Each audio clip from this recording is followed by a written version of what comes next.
What's going on, guys? This is Rob, and if you're enjoying the content here on my channel, then make sure you hit the like button and make sure you hit subscribe so you can help decide what direction the content on my channel goes in the foreseeable future.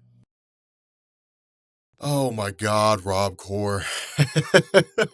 Doomsday Clock. Oh my god, this story is so good. This first issue is everything I hoped it would be. It's an incredible start to an incredible story. I can guarantee you that. All right, so a little bit of history here. The original Watchmen comic, in a lot of ways, played out like the film. I mean, there were a lot of aspects of the film that were pretty much the same. There were two main differences between the film, and really just one main difference between the film and the comics. The biggest difference was that instead of Ozymandias detonating bombs in these different cities across the world, instead, what he did is he unleashed this giant monster on the city of New York. But the whole idea remains the same. The world, for the most part, was on the brink of chaos, that nuclear war was going to engulf everything. It was like if the Cold War between the United States and Russia never ended. And so because of that, with the original Watchmen taking place in 1985, the idea of Ozymandias was if people cannot unite on their own, then what they need is they need a common enemy, a common goal. They need a singular banner to unite under. And so creating this massive catastrophe in the city of New York, this massive event that cost somewhere near the lives of 3 million people, ultimately united society in a way that people never really thought before. And so what we find out in this story is that where the end of the Watchmen saw this unification of humanity, this sort of, one pact, one world kind of thing, ultimately by 1992, where this story kicks off, it had all gone to pot. And the reason for that was because in the original Watchmen comic, Rorschach was basically going through and he was notating everything that had happened. That was the basis of Rorschach's journal. It was documenting this whole event that was unfolding. So by the time the story came to an end and you found out that Adrian Veidt, this guy who was formerly a superhero who would turn, philanthropist and businessman, where he was the one that was originally behind it all, this was basically documented in Rorschach's journal. So at the end of the story, when Rorschach's journal was sent to the press, and the press began running this article of the fact that it was all just a giant ruse, that it was what people now refer to as the Great Lie, that society fell deeper into chaos than it was before, because now they felt like they'd been tricked, and they felt like 3 million people had been sacrificed, as opposed to, people finding a hope on their own. Now, this is cool. Geoff Johns is not really a writer to focus on like the dark side of humanity, but the cool thing about this is that it almost seems to hit it home as the nature of people. To take kind of a cynical approach here, and I'm not really cynical by nature, but humanity was at a fork in the road. They were given this information that said, hey, look, it was basically a ruse. It was this guy, Adrian Veidt, the world's smartest man, who had engineered the deaths of 3 million people to unite all of you under a single banner because you were acting like children and you couldn't do it on your own. And when humanity was given the choice of, well, do we continue this trend? And do we say, yeah, maybe he was right. Maybe we did need a singular cause and those 3 million people's sacrifice can be honored by creating a better world. Or we can just descend back into chaos again and just totally ruin any sacrifice they made. Humanity chose to descend back into chaos again. And so it's very much a kind of Grant Morrison-esque Alan Moore method of storytelling where it's like where they take these kind of concepts and they basically say all the worst things that happen in the world happen because of people do them. It'd be a lot easier if we could point our finger at a supervillain, but to quote, V for Vendetta, if people are looking for the guilty party, they need only look into a mirror. And that's the whole point of this. That's the whole basis behind this, is to say humans are responsible for all the terrible things that happen. And so one thing I want you guys to also notice too, is that we're getting this sort of monologue, this almost like a diary entry in terms of how all this is happening, which is interesting because Rorschach died at the end of the first Watchmen. And so it's kind of cool because the question becomes, well, who is it that's narrating this? Who is it that's going through and making this whole discussion and talking about these things? Now, the other half of this is that we end up finding out that after the events of, really like this revelation from Adrian Veidt, so on and so forth, that political parties in the United States began using it as a means to try to consolidate, power under one another. And that's kind of the cool thing, because in a lot of ways, this almost teeters on the basis behind the TV show Jericho. I don't know how many of you guys ever saw Jericho, but Jericho was a great show. It was basically this show that took place from the perspective of the people who lived in a town called Jericho. And there's this nuclear explosion in Colorado Springs, I think it was, where NORAD is based. But people were just kind of freaking out and they were kind of panicking. But what you end up finding out is that that was not the only nuclear detonation. Instead, some crazy faction got a hold of nuclear weapons and detonated nuclear bombs in 26 major US cities, basically bringing America to its knees. And then after that, you had the eastern United States, which is what was left of the federal government, and then everything west of the Mississippi or the Rocky Mountains, I can't remember, which was the Allied States of America. And so you effectively had the works being laid for a second civil war within the United States, and all of it hindered on the last remaining nuclear bomb, and it was just a great race to try to get it. This is very much the same way, people consolidating power. It's designed to illustrate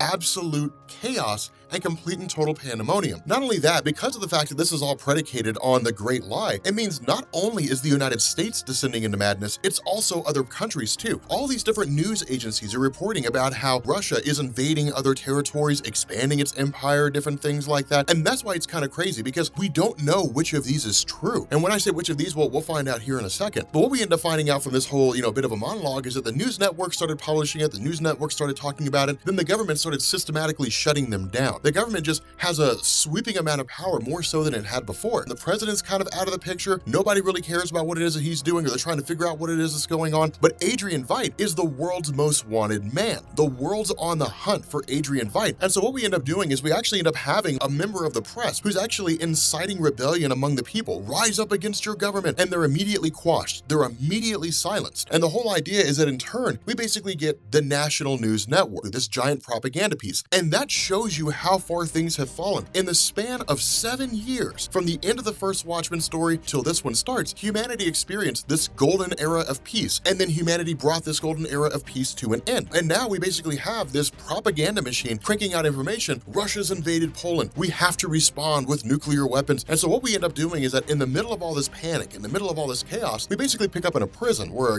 a guy's basically trying to orchestrate a prison break by attacking a guard. And when he goes to knock this guy out, we end up having somebody pick up the keys, and this person is Rorschach. What?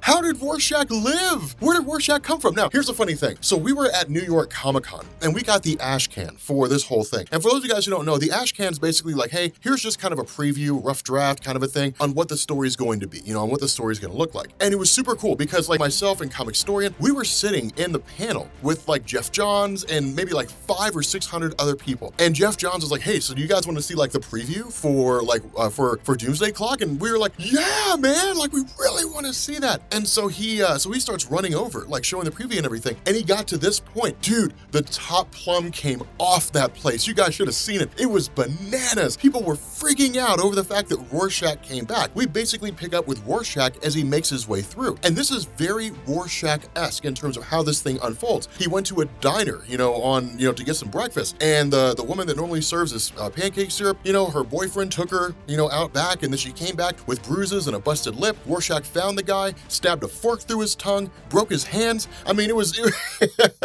amazing. And it's awesome to see this cool monologue unfold. But Rorschach is basically talking about how the US gave Russia a 4-hour ultimatum. If Russia does not back off from invading Poland in 4 hours, then the United States is going to use nuclear weapons. Now, the whole idea, grabbing that idea of like the national news network and the propaganda machine and rolling it over into what Rorschach is basically telling us, this is basically nonsense. It's this scenario where the United States government is feeding the American people false information under the auspices of creating a reason for why it is that they want to either attack Russia or disable Russia or something along those lines. Now, the indication here is that with Adrian Veidt having this global sharing information for the most part, that Russia knows all the strategic points of the United States and how to basically cripple the US using nuclear weapons. And so the goal of the US is to create a common threat to say, see, Russia's the bad guy. Stop protesting us. We need to worry about Russia. Everybody focus on Russia, and then launch nuclear weapons at Russia. What we end up finding out is that where these nuclear weapons are being prepared to launch, they're just waiting on the 3.5-hour mark to hit, we end up having Rorschach locate someone by the name of Marionette.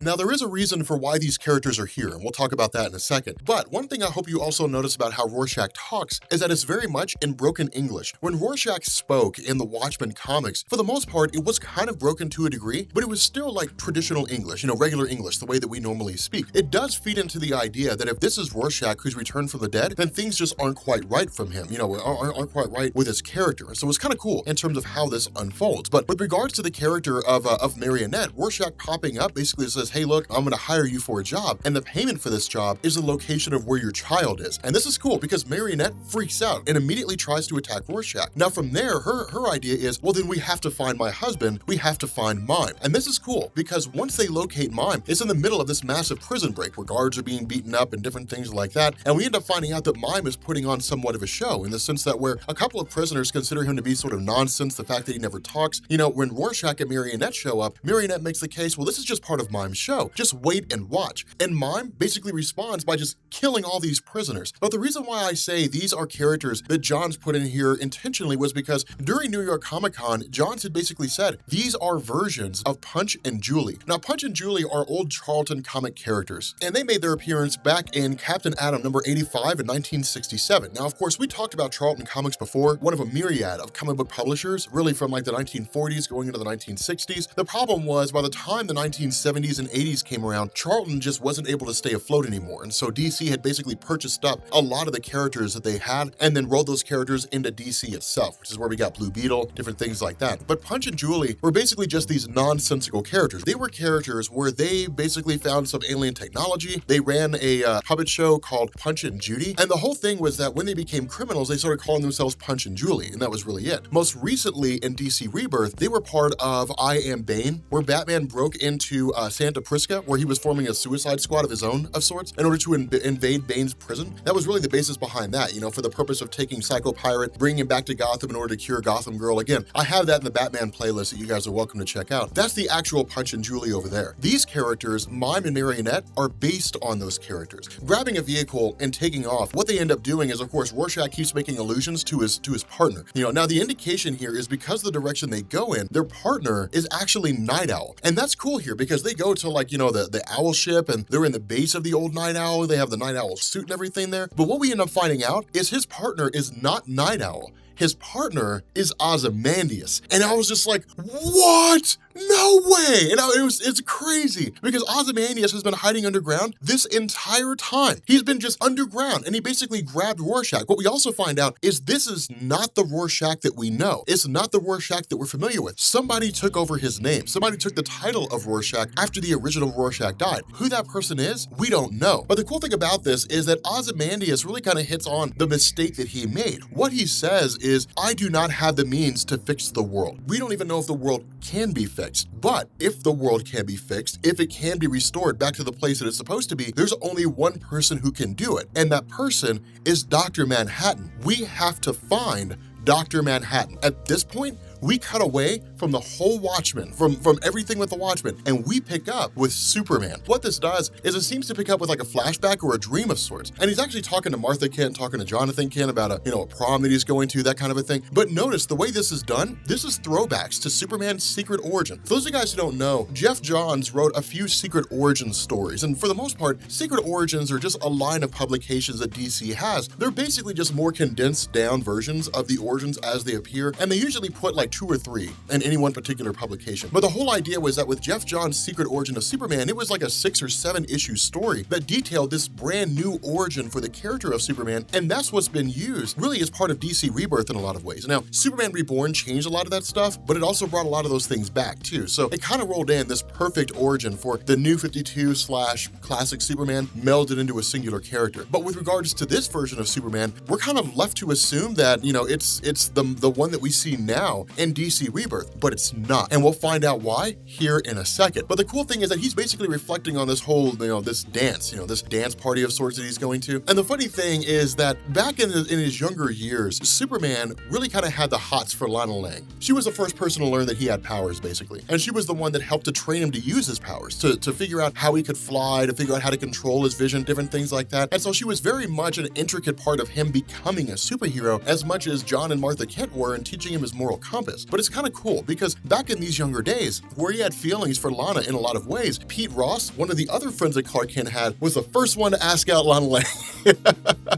The problem with this is that as John and Martha Kent are driving home, they basically end up in a car wreck, and that's where they die. And Superman snaps out of it. Now, the reason why I say this is not the Superman that we're familiar with is because Superman's parents, as far as I'm aware, never died in a car crash. Jonathan and Martha Kent have died, but usually Jonathan died of a heart attack and Martha Kent wasn't long after that. Their passing has been done in different ways, but it's still kind of a big moment because this seems to hit at the idea, this is not the Superman we're familiar with. This is a totally isolated Superman. If the events of, Doomsday Clock are taking place on a Earth somewhere, then that means it's got to be taking place on an Earth in a different universe. And if it's taking place in a different universe, and the Watchmen are rolled into the DC universe, or DC multiverse now, then it stands to reason that universe may very well have its own version of Superman. But the question has to be asked, if that version of Earth has its own Superman, where's he been all this time? And that's the crazy thing, is because again, as far as I'm aware, Superman's parents never died in a car crash. Now, this may be a change, and there may be some part of his origin that I'm missing over here, and if there is, I'm sure a lot of you guys will correct me down in the comments, but it's huge. This is big, because what this does is, it basically hits at this idea. Superman has never had a nightmare before. He's never experienced a bad dream in his life. Him having this nightmare means one of two things. It means either it's organic or someone's messing with Superman. But it's kind of crazy, because the question becomes, what happens next? Which we'll have to find out in the next comic. But with that being said, guys, we're gonna bring this video to an end. If you are new here to Comics Explained, make sure you guys hit the sub button to become part of the Rob Corps. If you guys enjoy this video, make sure you drop a like, and I will catch you all later. Peace.